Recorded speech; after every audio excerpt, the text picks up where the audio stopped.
నిర్మల్ జిల్లా ఖానాపూర్కు మంజూరైన young India integrated స్కూల్ను ఖానాపూర్లోనే నిర్మించాలని జేఎస్సీ నాయకులు శుక్రవారం ఖానాపూర్ తహసీల్దార్ను కలిసి విన్నవించారు. 200 కోట్లతో మంజూరైన పాఠశాలకు ఖానాపూర్ మండలంలో సరిపడా భూమి లేదని, ఖానాపూర్ ఎమ్మెల్యే బొజ్జు పటేల్ ఉట్నూరుకు 10 కిలోమీటర్ల దూరంలో 25 ఎకరాల భూమిని సేకరించి అందులో నిర్మిస్తామని మాట్లాడిన తీరును ఆయన తప్పుపట్టారు.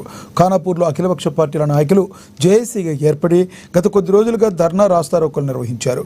పట్టణంలో స్కూలుకు సరిపడా భూమి ఉందని, ఖానాపూర్ నుండి తరలించవద్దని కోరారు.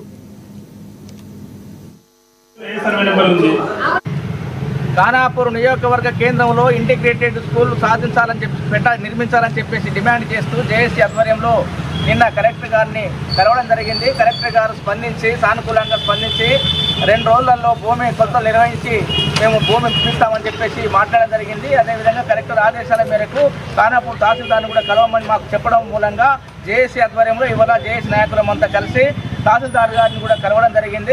తహసీల్దార్ గారు మేము కొద్దిగా టైం తీసుకొని ఖచ్చితంగా ఆ భూమిని సర్వే చేపిస్తామని చెప్పేసి హామీ ఇవ్వడం జరిగింది.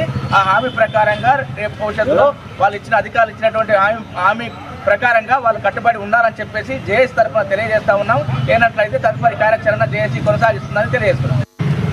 ఖానాపూర్ నియోజకవర్గ కేంద్రంలో ఇంటిగ్రేటెడ్ స్కూల్ నిర్మించాలని చెప్పేసి డిమాండ్ చేస్తూ జేఏసీ